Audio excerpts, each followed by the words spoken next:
আমাদের জীবন চলে যাবে, কিন্তু আমরা কখনো কোনো নাস্তিক, কোনো বাতিল, কোনো মুরতাদের কাছে মাথা নত করতে পারি না। আমরা ভাবি আমাদের দেশ স্বাধীন হয়েছে। আরে ভাই, শয়তান কিন্তু এখনো মরি নাই। মিস্টার ইবলিস যিনি আছেন, ইনি কিন্তু মরে নাই। আপনারা প্রমাণ করে দিয়েছেন সমস্ত পুলিশ খারাপ না। আজকে দেখেন, কোরআনের হক প্রচার করলে বাধা আছে না নাই? বাধা আছে না নাই? বাধা আছে। রব্বুল আলামিন বললেন, وقال الذين كفروا لا تسمعوا لهذا القرآن والغوا فيه لعلكم تغلبون। জোরে বলি আল্লাহু আকবার। সূরা হামিম সেজদা 24 নম্বর পারার 18 নম্বর পৃষ্ঠার 10 নম্বর লাইনের 4 নম্বর ও 26 নম্বর আয়াত। এটা তাফসিরে ইবনে কাসির, তাফসিরে তাফহিমুল কোরআন, তাফসিরে নূরুল কোরআন, তাফসিরে আনোয়ারুল কোরআন, তাফসিরে খাজান, তাফসিরে তাবারি এই আয়াতের ব্যাপারে প্রত্যেকটা মুফাসসিরগণ একমত পোষণ করেছেন। রব্বুল আলামিন বললেন, ওগো আল্লাহ, এই পৃথিবীতে দেখবেন যে এই পৃথিবীতে যারা জালেম, যারা স্বৈরাচার, যারা মুনাফিক, যারা ফাসিক, যারা মুরতাদ, যারা সুদখোর, যারা ঘুষখোর, যারা জেনাখোর, যারা হারামখোর, ওগো আল্লাহর নবী, আপনি তাদের স্বভাব এবং চরিত্র দেখবেন যে তারা বলবে এই পৃথিবীর সমস্ত কিছু চলবে, কিন্তু আল্লাহর জমিনে আল্লাহর কোরআন শুনতে দেয়া যাবে না, চলতে দেয়া যাবে না। কথা বলেন ঠিক কিনা? এই ষড়যন্ত্র হচ্ছে কি হচ্ছে না? আল্লামা দেলোয়ার হোসেন সাঈদী হুজুর সেই দিন কোরআনের তাশরিফ পেশ করেছিল, হালাল হারাম নিয়ে বলেছিল। ডক্টর মিজানুর রহমান আজারি হুজুর কোরআনুল কারীম থেকে হক কথাগুলি তুলে ধরেছিল, কিন্তু সেদিন আমরা এই কথাগুলিকে রাজনৈতিক তকমা লাগিয়ে, সাম্প্রদায়িক উস্কানিমূলক ইস্যু ধরে এই কথাগুলিকে রাজনৈতিক তকমা লাগিয়ে সাথে সাথে আমরা মাহফিল বন্ধ করে দিয়েছিলাম এবং ওই সমস্ত লোকদেরকে মিথ্যা মামলার মাধ্যমে গভীর অন্ধকার কারাগারে রাখার ব্যবস্থা করে দিয়েছিলাম। সেদিন আমরা তাদের হককে নষ্ট করেছিলাম। তখন ফেরেশতারা বলবে, ওরে বেঈমান, ওরে নাস্তিক, তোমরা তোমাদের হক, তাদের হক নষ্ট করো নাই, তোমরা তোমাদের নিজেদের হককে নষ্ট করেছ। কারণ একজন কোরআনের রাহবার কারাগারে থাকা মানে, আজকে আমি একজন পুলিশকারী, আমার ভিতরে কোরআন আছে। আমার ভিতরে কি আছে? কোরআন আছে। আল্লাহর কোরআনের স্পিরিট আছে, কোরআনের আলো আছে, কোরআনের ব্রাইটনেস আছে। তা আমি কখনো, আমাকে যদি একটা জায়গায় আবদ্ধ করে রাখা হয়, আমাকে পুলিশ হিসেবে দাওয়াত দিচ্ছেন আপনারা? বলেন, কথা না বললে বুঝি কি? আমাকে দাওয়াত দিয়েছেন একজন আলেম হিসেবে, শুধু দিয়েছেন। আপনারা বলছেন যে পুলিশের পোশাকটা, কারণ পুলিশের পোশাকটাকে আপনারা ভালোবাসেন। আপনারা প্রমাণ করে দিয়েছেন সমস্ত পুলিশ খারাপ না। একজন আলেমে দিনকে কারাগারে রাখা মানে তাকে কোরআনের হক থেকে সাধারণ মানুষকে বঞ্চিত করা। তাহলে এই সাধারণ মানুষের হক তুমি নষ্ট করেছো, হক ইবাদ নষ্ট করেছো।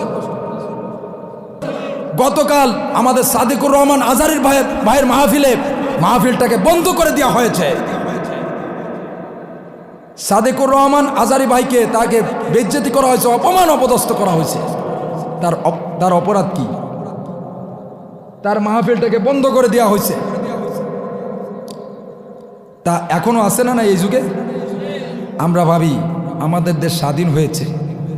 আরে ভাই, শয়তান কিন্তু এখনো মরি নাই। মিস্টার ইবলিস যিনি আছেন, ইনি কিন্তু মরে নাই। সাদিকুর রহমান আজারি ভাইয়ের মাহফিলটা বন্ধ করে দেওয়া হয়েছে, তাকে বিভিন্নভাবে অপমান করার চেষ্টা করা হয়েছে, এই মাহফিলে জুতা বৃষ্টি হয়েছে। তাহলে চিন্তা করা যায়, কোরআনের মাহফিল কারা বন্ধ করে? ইবলিস, শয়তান। চোখ থাকতে, কান থাকতে, বিবেক থাকতে, বুদ্ধি থাকতে যে ব্যক্তি বিচার বিশ্লেষণ করে না, এ চতুষ্পদী প্রাণীর থেকে নিকৃষ্ট, কুকুর এবং শুকুরের থেকে নিকৃষ্ট। কথা বলেন ঠিক কিনা? আজকে আপনাদের প্রত্যেকের চোখ আছে, বিবেক আছে, কারণ আপনি আমি প্রত্যেকেই মারা যাব। আপনার আমার মরার পরে একমাত্র যাবে কি? এই কোরআন।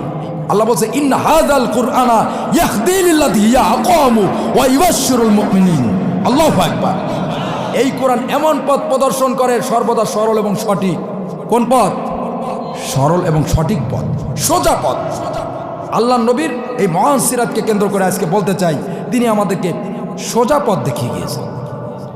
আর এই পথটা বাঁকা করতে চায় কারা বলেন তো?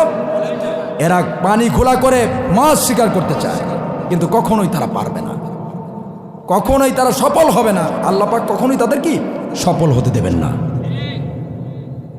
আমার বন্ধুগণ, এইখানে আজকে কোরআনের মাহফিলগুলো বন্ধ করা হচ্ছে। দেখেন আজকে আমাদের সমাজে বহু অঞ্চলে পতিতালয়গুলোকে খুলে দেওয়া হয়েছে, সেখানে নারী এবং পুরুষ মিলে উলাঙ্গা হয়ে তারা জেনা ব্যভিচার করছে। বিভিন্ন অঞ্চলে সানি লিওনকে, নোরা ফাতেহির মতো পর্ন সুপারস্টারকে বিশেষ করে কোটি কোটি লক্ষ লক্ষ কোটি কোটি টাকা খরচ করে দাওয়াত করে নিয়ে আসা হচ্ছে, সেখানে কোনো বাধা নাই। বিভিন্ন অঞ্চলে গান বাজনার আয়োজন করা হচ্ছে, রব্বানে নাচে কোমর দোলাইয়া, ঠিক কিনা? বিভিন্ন অঞ্চলে কোমর দোলানো ডান্স, বেলি ডান্সের আয়োজন করা হচ্ছে, সেখানে কোনো বাধা নাই। নর্তকীরা নাচছে এবং ছোট ছোট পোশাক যুবকদের মাঝে চেলে চেলে ফেলছে এবং যুবকদের চরিত্রকে নষ্ট করছে। বিভিন্ন অঞ্চলে যারা মদ খাচ্ছে, আবার সেই মদের আড্ডাখানায় বাধা নাই, সেখানে জোয়ার আড্ডাখানায় বাধা নাই। শীতের মৌসুমে মেলার নাম করে বিভিন্ন অঞ্চলে পুতুল নাচের আয়োজন করা হচ্ছে, সেখানে কোনো বাধা নাই। কিন্তু আস্তে করে বলেন তো, কোরআনের হক প্রচার করলে সেখানে বাধা আছে না নাই? এই বাধাটা কার পক্ষ থেকে? মিস্টার ইবলিস। ইবলিস বসে না, ইবলিস চাবি মারতেই আছে। কারণ ইবলিস বলছে, আদম যা, তোরা জান্নাতে যাবি, তোদেরকে জান্নাত থেকে বিতাড়িত করেছি, কাপড় খুলে দিয়েছি জান্নাতে, তোদেরকে জাহান্নামে নিয়েই ছাড়বো। কিন্তু যারা মুমিন তারা কখনোই শয়তানের কাছে মাথা নত করে না। কথা বলেন ঠিক কিনা? আমাদের জীবন চলে যাবে, কিন্তু আমরা কখনো কোনো নাস্তিক, কোনো বাতিল, কোনো মুরতাদের কাছে মাথা নত করতে পারি না, পারি না, পারি না। এই মতের পক্ষে রাজি আছে কারা কারা? দু হাত তুলে আল্লাহকে দেখায়।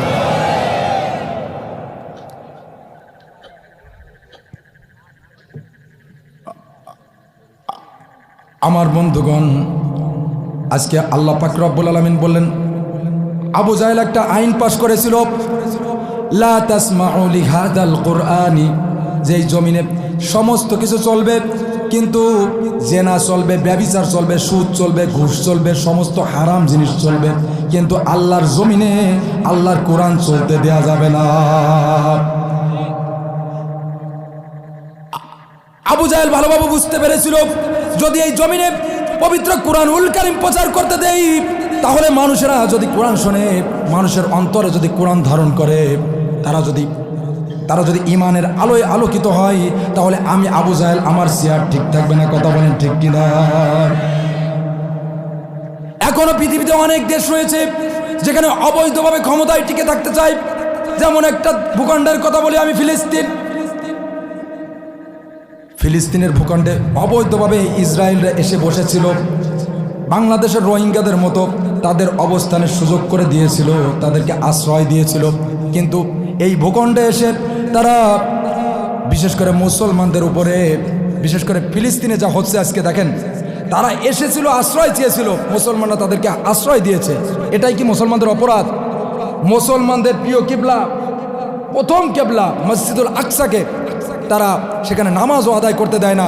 তারা শত শত মানুষকে অন্যায়ভাবে একেবারে জুলুম নির্যাতন করছে, তাদেরকে কতল করছে, হত্যা করছে। এটা কি কোনো মুমিনের কাজ? এমনকি খাবার পানীয় থেকে তাদেরকে বঞ্চিত করা হচ্ছে। কথা বলে ঠিক কিনা? আজকে এর ইন্ধন দিচ্ছে আর কিছু অবৈধ দেশ। তাহলে বুঝতে হবে এরা ওই সকলে আবু জাহেলের দোষের। কথা বলেন ঠিক কিনা? মুমিন কখনো মেনে নেবে? আমার বন্ধুগণ, আজকে যদি আমি ওয়াজ করি, ইয়া আইয়ুহাল্লাযীনা